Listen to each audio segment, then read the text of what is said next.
Okay, we're back again with another video, and this is kind of to expound on the video I made yesterday because the situation is a lot deeper than I expected. And this is telling because there's a lot going on, far more than just games underperforming and Ubisoft being in a financially struggling situation. I was scrolling through X/Twitter this morning and I see a tweet from Morten Ryberg.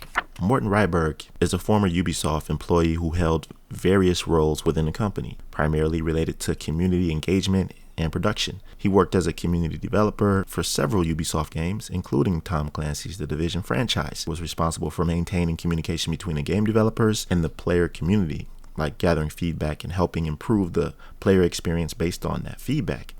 And I can attest to this because I remember a long time ago when they first released the new legendary missions at Manning National Zoo, and then the other one, the Black Tusk legendary mission. You know, that mission where they had the hovercraft? Help me out in the comment section.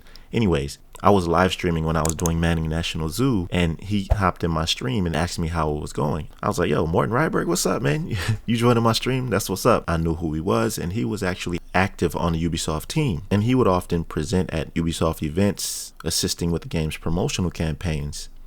So his insight into Ubisoft's internal workings and long history with the company gives weight to his opinions on this direction, because what he tweeted was that Ubisoft will surely undergo massive changes in the near future. The stock is so low that it's almost a joke. I wonder if the strict measures on foreign ownership of companies it deems strategically important to the country is applied to Ubi. This could be a blocker for sale. Furthermore, he says, to be clear, the French government has this law where they protect companies from being sold to foreign ownerships. Crazy, but true.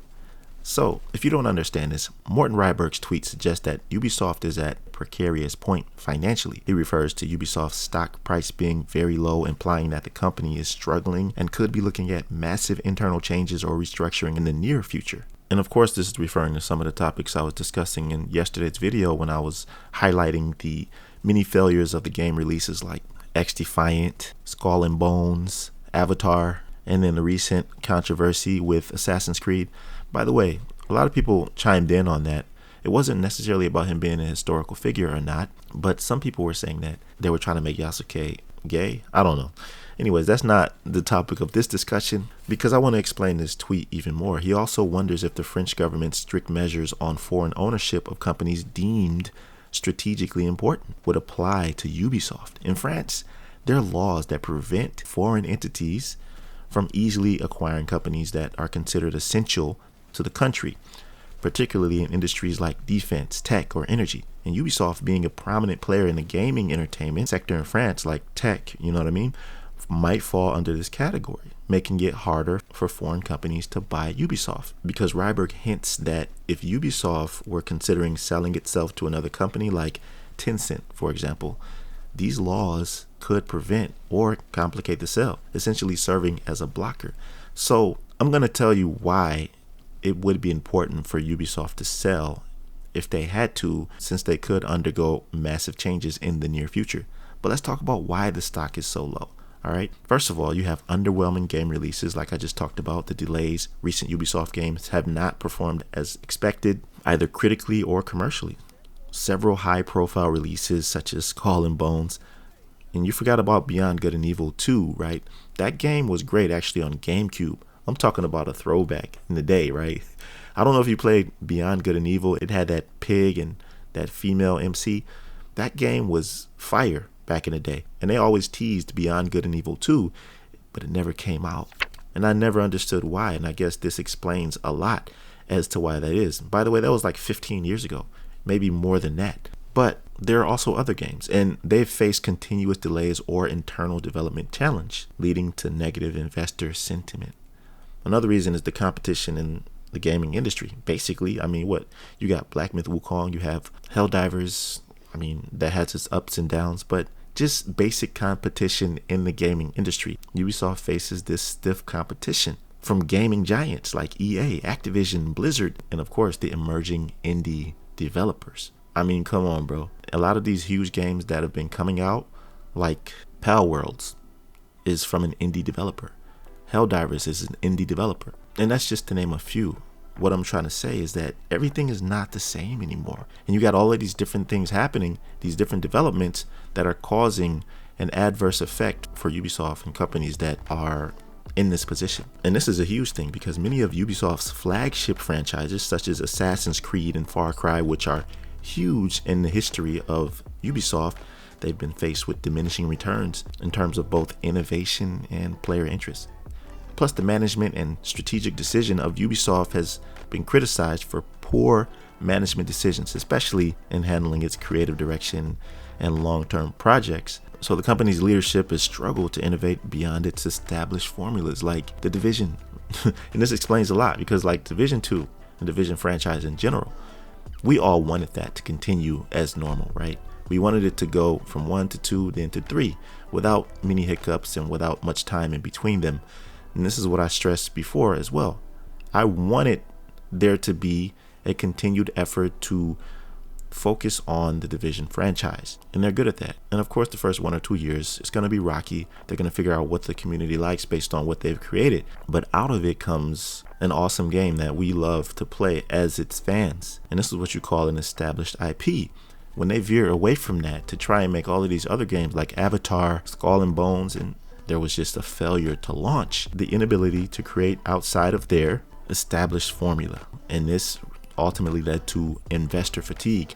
None of these people are going to want to put money into your projects if they see that you're consistently underperforming. And here's another one, right?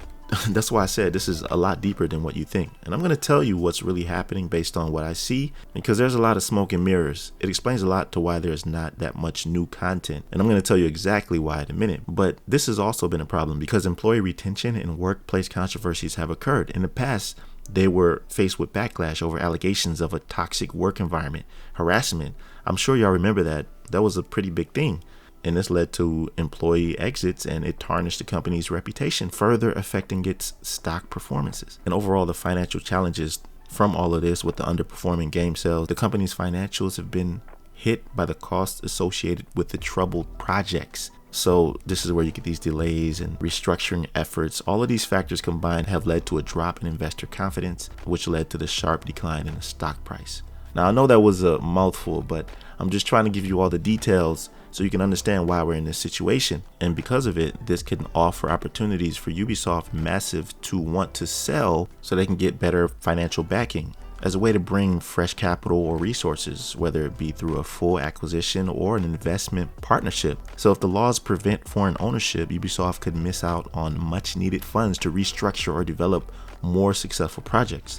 And if they can't sell, this can open up for takeover vulnerability. With stock prices being so low, Ubisoft might be vulnerable to a hostile takeover, especially if no protective legal measures exist. So a sale to a buyer that doesn't align with the company's culture or future goals could result in further deterioration. But let's pivot a little bit because I just wanted to give you a lot of information based on what was going on. I mean, I can't just focus on the gaming aspect if there's a possibility that there might not be a game in the future. That's a real possibility. Before, I would make videos and look at some research statistics and be like, yo, Ubisoft is in a bad situation. But there were no real facts behind it. It was just more so speculation. But all of this stuff right here is actual fact. And there's a big possibility that there can be changes in the future.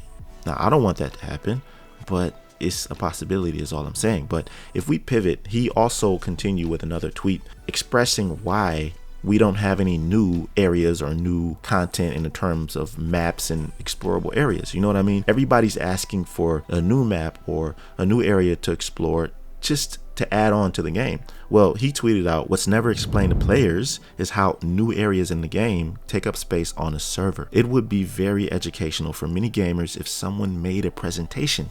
Server space is super costly, so either you ask for big money each year or you remove content. This is telling. And this is my guy, Morten Ryberg, okay? Because obviously he's a former employee of Ubisoft and he would not be able to tweet this if he worked for Ubisoft currently. So he's spilling all the tea, you know what I mean? And that makes a lot of sense. This is why we get these updates where it just adds new gear, weapons, exotics. Nothing new in terms of map expansion or any areas that you can go to. All of that stuff happened before when we had the summit. They added a new area on the map, the summit, and then they added, what else did they add? The new area for the incursion, right? That's 2 new areas in the span of 4 years. So they haven't added anything new in a long time. And so it just makes sense why that is, because it's super costly. And guess what? Ubisoft's stock is very low, and they're running low on money based on the underperforming sales that I just described. And I don't see none of these investors volunteering their funds to give them big money, as he says, each year so that they can do this. So here's the culmination of everything, right? As I said before, they were spending all of their time and effort on all these other games like Avatar, XDefiant, Skull and Bones, Star Wars, all the while stringing all of the Division fan base along with these minuscule updates. And look, we got this expertise system and, you know, all of the things that they've added just to keep us playing the game until they're ready to focus their attention on to Division 3. But no one would have been able to foresee that this could have happened. Every single project that they work on ended up becoming a flop. Nobody could foresee that. So now that they realize they're in this position, the only thing left to do is backtrack and focus on something that's consistent and reliable. The only project that they're innovatively successful in, and that's the Division franchise, because it's clear that from what they've done, they've been underperforming outside of that zone. So in summary, Morten Ryberg's tweet addresses the grim reality Ubisoft faces with its stock plummeting, potential buyers being blocked due to the foreign ownership restrictions, and this significantly limits Ubisoft's ability to bounce back from its financial and operational challenges. So this inability to sell could further hinder Ubisoft's growth and pretty much perpetuate a cycle of underperformance. I feel bad for them. You know, they're in a bad situation right now, and I've been a content creator for the Division franchise for a long time. I've been playing the Division since before I was a content creator. So I've been a fan of Ubisoft and Massive back in the GameCube days of Beyond Good and Evil. But the reality is that over time, things have changed and not in a good way. And it's all being brought to light based on what's happening. The proof is in the pudding. You can't deny numbers. You can't deny facts.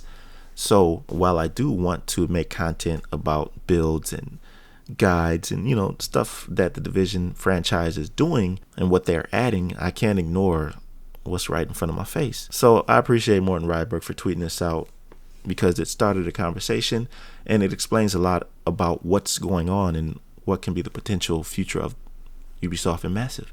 So let me know what you think about this in the comment section below. I know there was a lot to unpack, but I wanted to let you know fully what was going on. I don't want to just be like, yo, look at this build, look at this.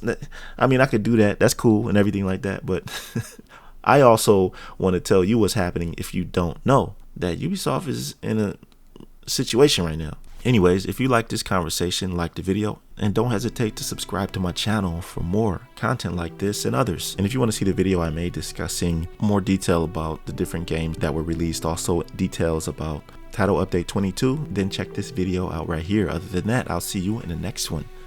Be right out.